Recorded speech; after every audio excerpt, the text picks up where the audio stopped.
Je suis marqué par ce temps de Pâques, ce 6e dimanche, 7e, à un moment ça va s'arrêter. Christ est ressuscité. Vous voyez, en fait, c'est bizarre. Pourquoi on dure si longtemps sur le temps de Pâques? Pourquoi on dure si longtemps?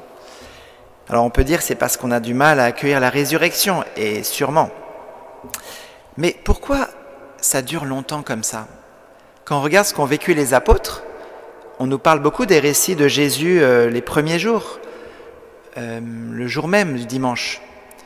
Pas tant que ça finalement, les 50 jours. Peut-être Jean 21, mais même on pense que c'est la semaine d'après. Pourquoi il y a ces 50 jours où Jésus apparaît ressuscité, comme ça nous est dit au début des Actes des Apôtres? Eh bien, je pense que c'est pour qu'on comprenne l'histoire profonde de notre foi, qui n'est pas simplement de nous reconnaître pécheurs et sauvés par le Christ, mais de reconnaître que le Christ veut s'imprégner en nous. Il a voulu communiquer à ses apôtres pendant ces 50 jours quelque chose d'encore plus profond que sa résurrection.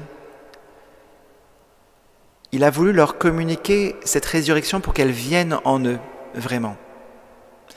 Et je pense que Jésus a voulu que ses apôtres goûtent cela pendant 50 jours.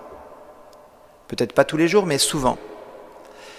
Et nous-mêmes, nous sommes invités non seulement à comprendre cette histoire de la résurrection qui nous sauve de tout mal, mais plus profondément, l'histoire de notre divinisation, comme le disent les chrétiens d'Orient, comme le disent les orthodoxes. Théosis, cette divinisation qu'en Occident on peut appeler la sainteté, mais les orientaux vont avoir cette image de dire mais nous sommes appelés à être comme Dieu, à participer, à communier à Dieu, à être imprégnés par lui, de cette lumière, et à rayonner à notre tour. Cette divinisation. Et Dieu veut que l'on soit divinisé.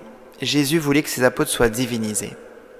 Et vous voyez, dans cette première lecture, c'est étonnant de voir Philippe, qui n'est pas un des apôtres, qui est Philippe, un des 7, qui n'a pas côtoyé Jésus comme les apôtres. Et quand vous regardez le texte, on croirait que c'est Jésus qui a agi au début de l'Évangile. Si je vous dis, les foules d'un même cœur s'attachaient à ce qu'il disait. Elles entendaient parler des signes qu'il accomplissait ou même les voyaient. Beaucoup de possédés étaient délivrés des esprits impurs qui sortaient en poussant de grands cris. Beaucoup de paralysés et de boiteux furent guéris. Il y eut dans cette ville une grande joie. C'est très étonnant parce que les Actes des Apôtres nous montrent que ce que Jésus vivait, maintenant ce sont les apôtres qui le vivent. Parce qu'ils se sont laissés complètement imprégnés, divinisés par le Christ. Dans l'Évangile, il nous est dit « L'Esprit Saint sera pour toujours avec vous. L'Esprit Saint demeure auprès de vous. Il sera en vous, dit Jésus. » Et Jésus dit de lui-même, « Vous êtes en moi et moi en vous. » Frères et sœurs, Dieu nous propose de communier et de participer à sa vie. Non seulement d'être sauvé et de ressusciter, mais de participer et de communier profondément à ce qu'il est. Les orientaux disent que nous sommes appelés à nous unir à Dieu dès cette vie et en plénitude à la résurrection.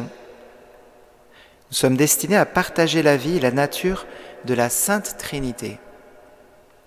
Et saint Irénée dira « Dieu s'est fait homme pour que l'homme se fasse Dieu. » Le projet du Christ, de Dieu, c'est de nous faire communier à sa nature, à sa présence.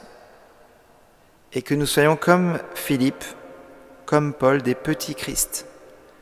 Que nous soyons illuminés, disent les orientaux. Et le processus pour cela nous est montré dans l'Évangile où Jésus nous dit de suivre ses commandements. Et c'est intéressant de se dire, mais quels sont au fond les commandements de Jésus ? Je ne sais pas quel commandement de Jésus vous avez à l'oreille. Moi, j'ai dans cette église Saint-Louis les béatitudes qui viennent très vite. Ce n'est pas un commandement, mais ce sont les paroles sur la montagne, comme les 10 paroles de l'Ancien Testament. Ce sont les paroles de Jésus sur la montagne. Heureux les pauvres de cœur, heureux les doux. J'ai aussi dans le cœur Jésus qui dit à ses apôtres, « Je vous donne un commandement nouveau, aimez-vous les uns les autres, comme je vous ai aimés. » Le lavement des pieds, faites cela en mémoire de moi. Le pardon des ennemis et l'amour des ennemis.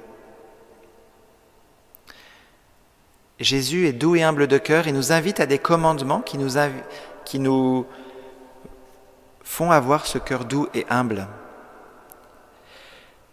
Il est le chemin pour cette divinisation. L'amour de Jésus est le chemin. Jésus est le chemin.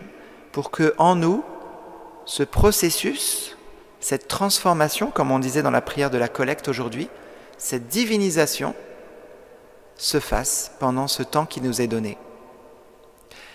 Et je pense que les apôtres, en côtoyant Jésus ressuscité, ont eu la première étape où ils ont dit « Oh, il est ressuscité, c'est incroyable ». Et puis, il y a eu sûrement cette deuxième étape où ils ont compris que Jésus voulait se communiquer à eux encore et toujours, comme avant, comme pendant les 3 ans, et leur transmettre toute sa lumière. Demandons cette grâce pour nous aujourd'hui, pour ce temps de Pâques qui approche de sa fin, mais de belles fêtes vont continuer pour qu'on vive ce chemin de divinisation. Demandons cette grâce que nous puissions nous-mêmes nous laisser transformer par celui qui est le chemin, celui qui nous illumine de sa lumière et qui nous invite nous-mêmes à être lumière. Seigneur, nous te confions ce temps que nous vivons.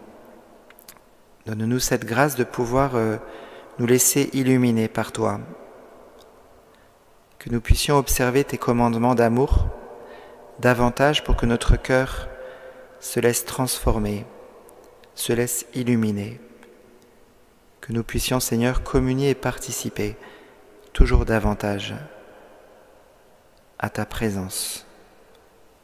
Amen.